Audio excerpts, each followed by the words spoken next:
Welcome to the Rights Track podcast, which gets the hard facts about the human rights challenges facing us today.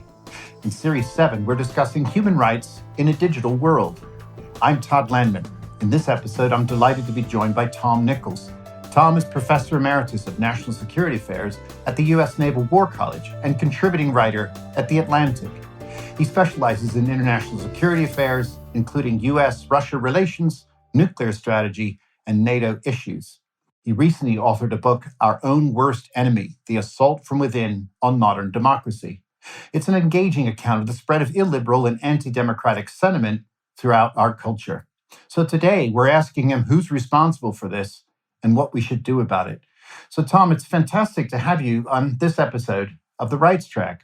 So welcome. Thank you. Thanks for having me. So I have a rather unusual question to enter into this conversation with you, and it involves Indian food, because in your book, you talk about the idea that you're not a big fan of Indian food. But tell me a little bit of the story. What happened when you just expressed this view that, you know what, I don't like Indian food? Well, I didn't just express that I didn't like Indian food. I added this kind of snarky comment because it was on Twitter, of course, and someone had said, post your worst food takes here. And of course, people said things like, well, I hate mayonnaise and donuts are bad and so on. But I said, Indian food is terrible and we pretend that it isn't.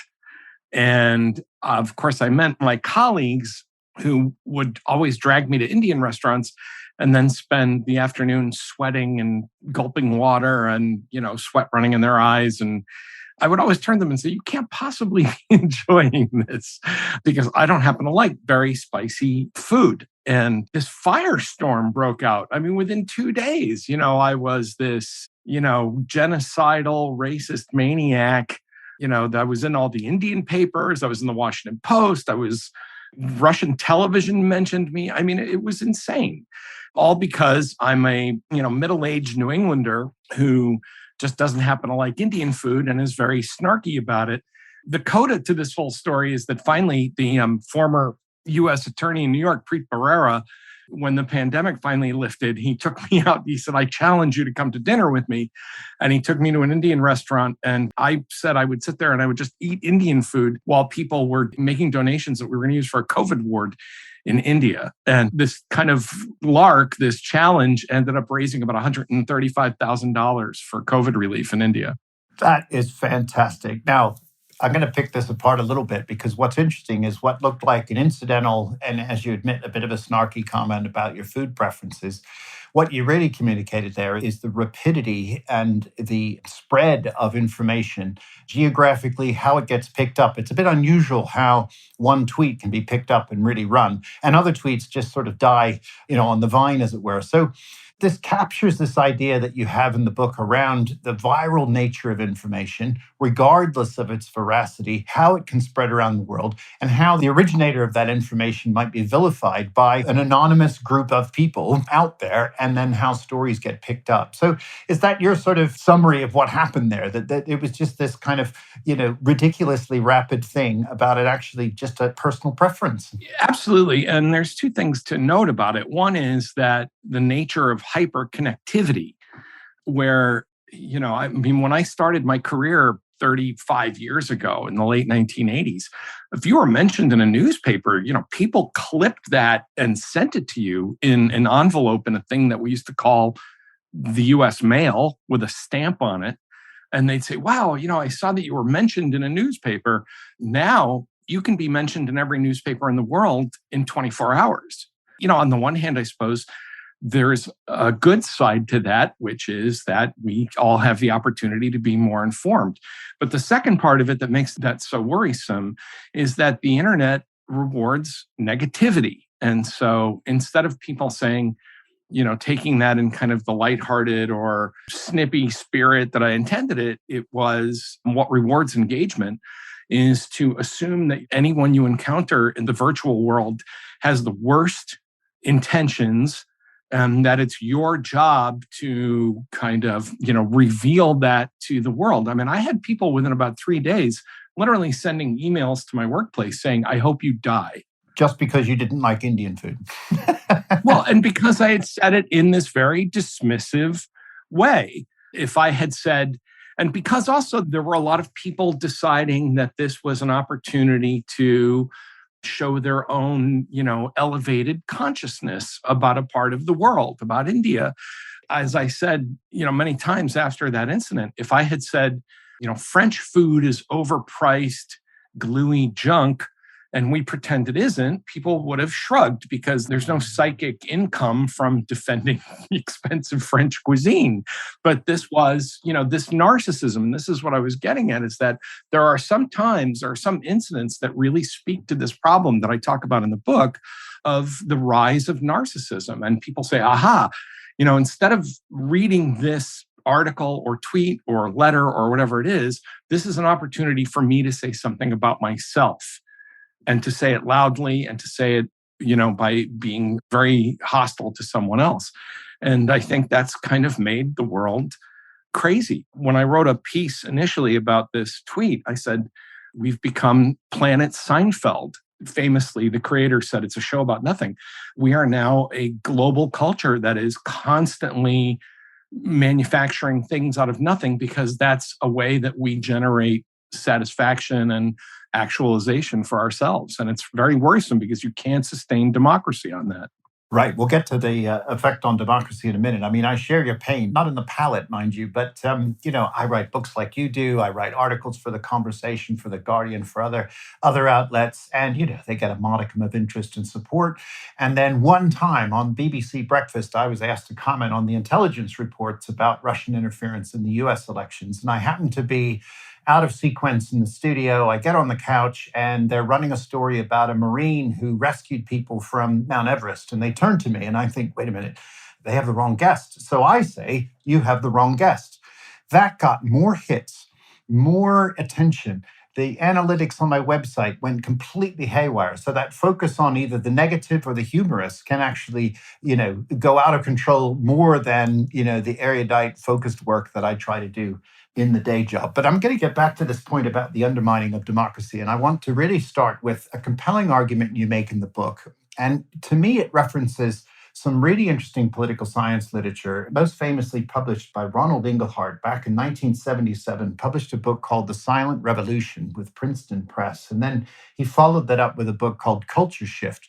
And his main thesis was that at times of plenty in advanced industrial democracies, there's a development of what he calls post-material values. So people are not, if they're not concerned about roof over their head, food in their mouth, job every day, and a paycheck, they turn their attention to other things like human rights, like nuclear power, like climate change, like women's rights, and other issue areas that transcend traditional class issues that, Marxists would want to talk about, or those interested in the economy.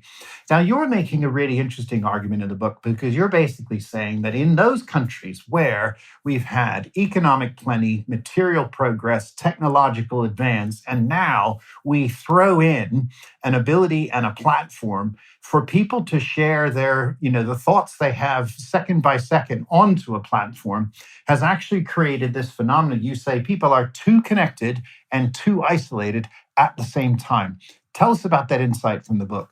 Right. It's great that you kind of do a touchback to Ron Inglehart, because there was so much that I wanted to think about with this book. And the idea that somehow once you stop this kind of struggle for your daily bread, that you can actually think about other things. At the time, now people listening might say, well, that's obvious, but that wasn't really obvious at the time.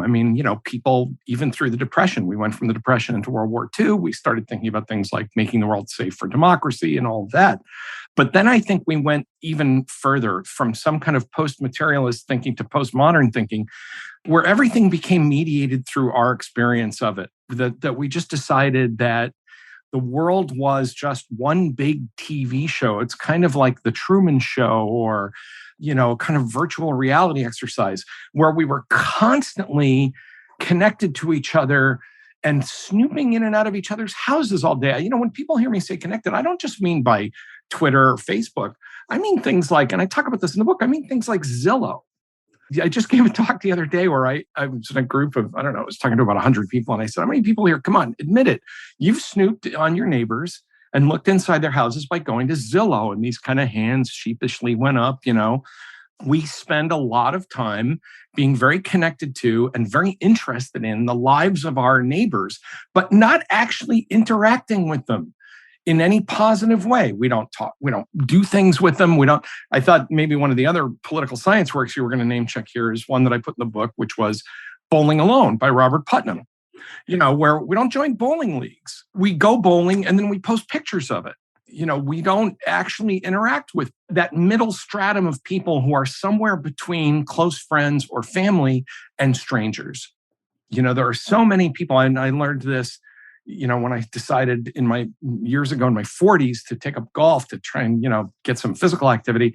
And suddenly I realized I knew a ton of people in my community. I didn't know them well, but I knew them enough to be able to have a conversation with them. I mean, I didn't join a country club. It was a public course and, having a beer at the bar afterwards. And, I got to know a lot of people. We don't do stuff like that anymore.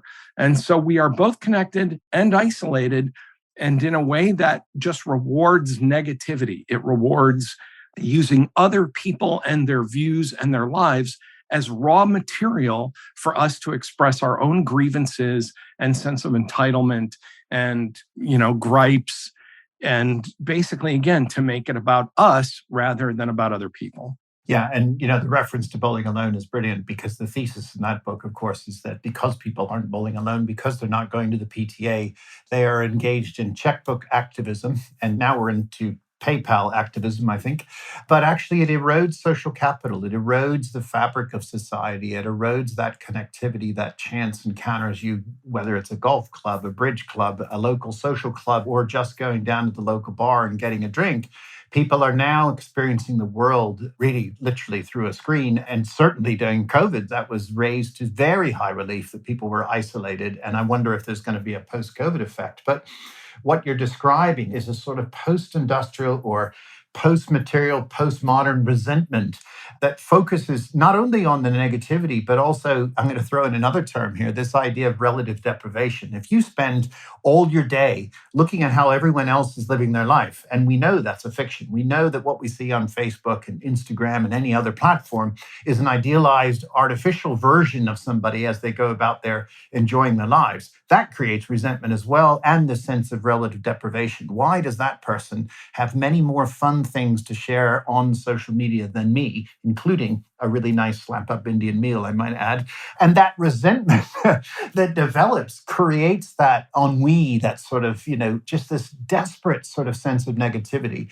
And what I'm curious then is, how does this then connect to a problem for democracy and, by extension, a problem for human rights? Well, when you think that everyone's living better than you and you develop that constant sense of entitlement, and we know, by the way, that spending a lot of time, psychologists have actually measured this. Spending a lot of time on Facebook actually will depress you.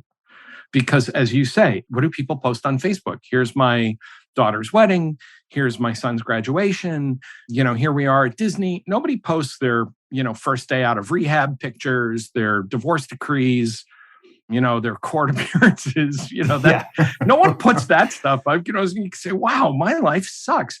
And the conclusion you come to is that somehow this is a failure of government, because government's supposed to fix all these things for you. And therefore, it's a failure of democracy. And I want to anticipate one criticism I know that's always out there about this is that, there are people who will say, but these are legitimate gripes because of things like income inequality, for example, because of the very rich and the very poor. This is why it takes so long to write a book like this. The data just doesn't bear this out. The two most important things to understand is that the anti-democratic attitudes are centered heavily in the middle class.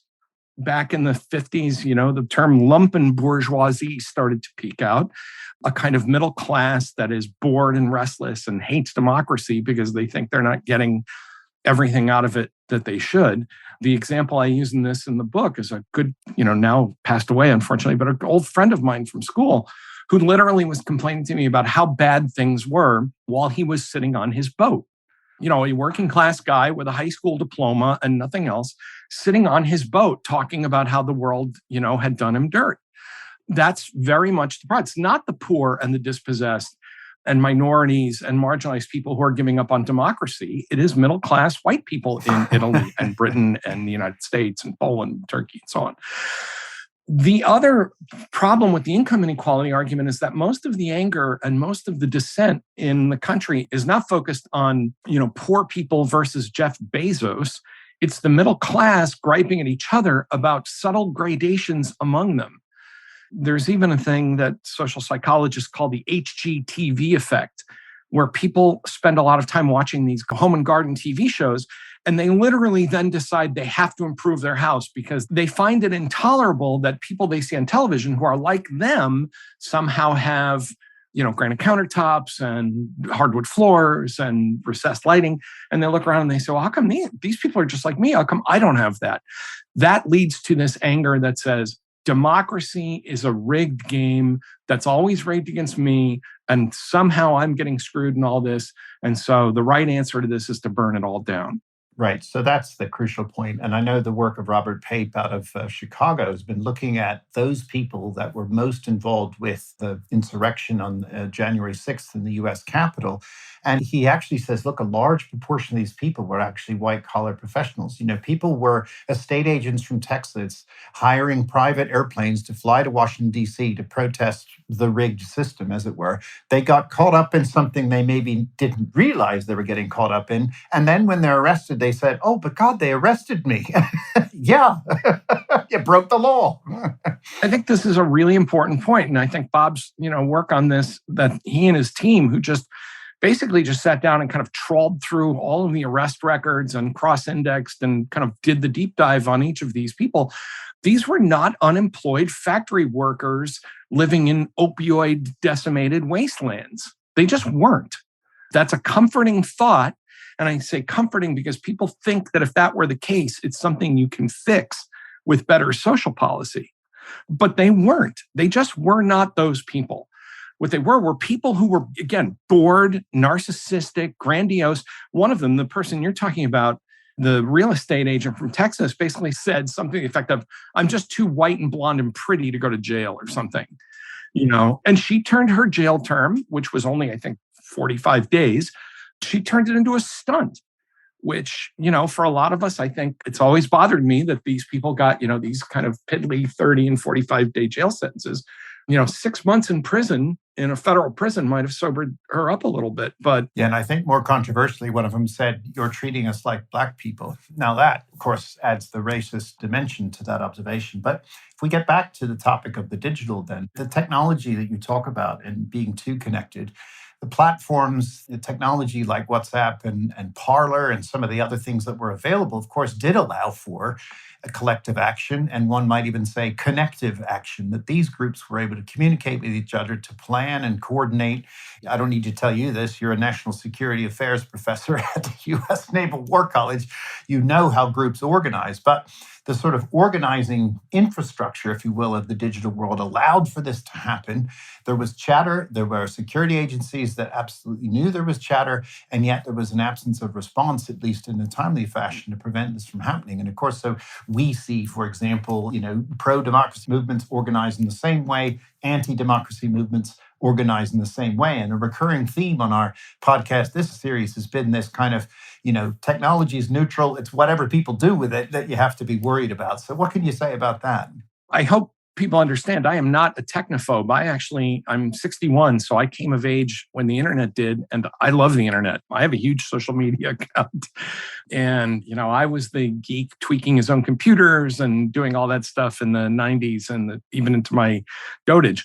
But I agree that the problem is what you do with the technology. The other technology that really made a lot of this possible that I think we need to give a shout out to are mobile phones, which allowed people to kind of track each other and stay in touch with each other during this moment. But of course, in a lovely kind of, karmic irony here, it also allowed the government to be able to pinpoint exactly who was where, by checking that data from cell phone towers and locators and all that other stuff that put a lot of these people in jail.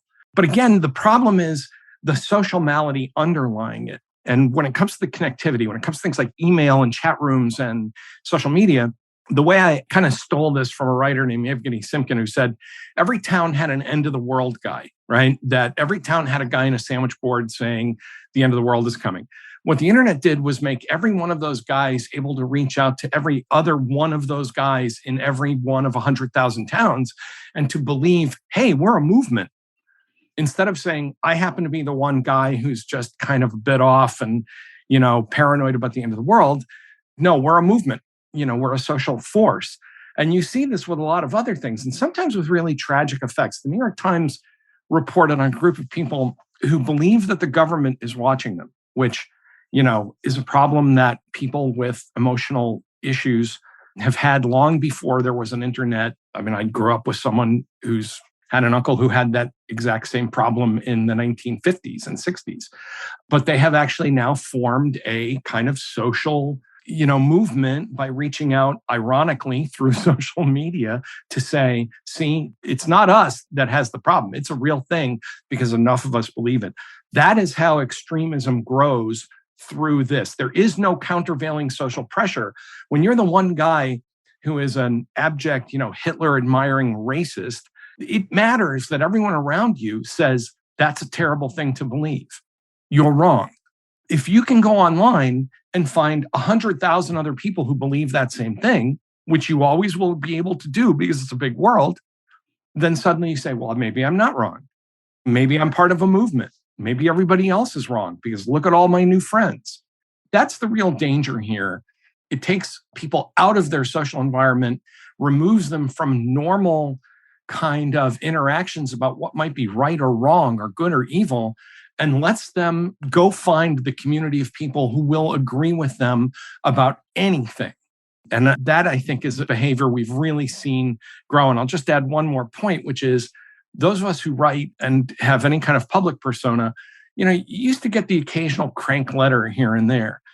Angry crank letters and people reaching out in the most hostile and violent way possible. Because again, this used to be something that was socially unacceptable. It required a certain modicum of effort. You actually had to write something down, put a stamp on an envelope, whatever, is now just commonplace. It's just part of the cost of doing business. If you step at all into the public eye, it's just a normal part of being in the public view now. And again, I think it's because people encourage each other to do it. Yeah, a couple of keystrokes from a troll, and suddenly you've gone viral in a negative way. So, Tom, I want to push you a bit on this then. So we have the socioeconomic question, we have the middle class point, the post-material resentment point, the bullying alone point, all these things which come together in rather tragic and scary ways that undermine democracy, that potentially compromise many different sets of human rights. But I wonder, in the remaining time we have together, you might say, what are the couple of practical things we can do as a solution to actually curb the worst forms of this behavior, to regain faith in democracy and human rights in ways that sort of mitigate against the developments that you set out in the book? I'm sorry to say that I got to the end of the book and I wasn't that optimistic, but I did have a couple of things. One is that we need to concentrate on small scale projects. But all of this, everything I'm about to say requires human beings engaging in an act of will and self-reflection to step away from their screens and to turn off the TV for a moment and to take a walk and say, what kind of person am I really? And what kind of person do I really want to be? There are a lot of things that need to be done in your community. The problem is that as a very narcissistic, grandiose culture, even people who mean well, will say things like, well, we have to change the structure of the US Senate, or we have to do away with the electoral. Well, I have bad news for you. You're not going to do away with the Electoral College. As heroic and as satisfying as you may think that is, that you're going to change the US Constitution tomorrow, that's not going to happen.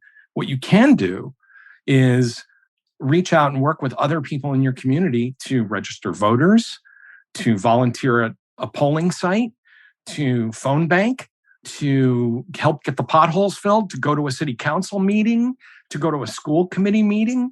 People don't do any of that because it's boring. And I know this because my mother was a city alderman. I come from a working class background, uneducated, high school dropout parents. But my mom, one year, got very angry about the nature. I tell this story in the book, got very angry about a drug market operating down the street from our house. So she campaigned on it and she went and got elected to city council and fixed it. You can do things like that. I was at a meeting recently where I talked to 3 or 4 local elected officials who all told me that they had been in their jobs forever because they had no opposition. because literally they were getting reelected every year or 2 years as selectmen or assemblymen or assessors or treasurers or whatever it was in their town because nobody wanted the job. No one else was running against them. Yeah. Yeah. Yeah. And because, again, even well-meaning people say, well, that's beneath me. That's too boring. I'm going to reform the United Nations one day and, solve world hunger. And that's unfortunately what we do. So that's one thing. I think the other is that if you are involved with a political party, at least here in the United States, and I think this probably would hold true for Britain and other places as well, parties need to mean something. In the United States, we had two prominent political figures, one of whom hijacked his party, the Republican Party under Donald Trump, and one of whom nearly hijacked the Democratic Party away from their nominating process, Bernie Sanders, who never joined the Democratic Party. He wasn't even a member of that party.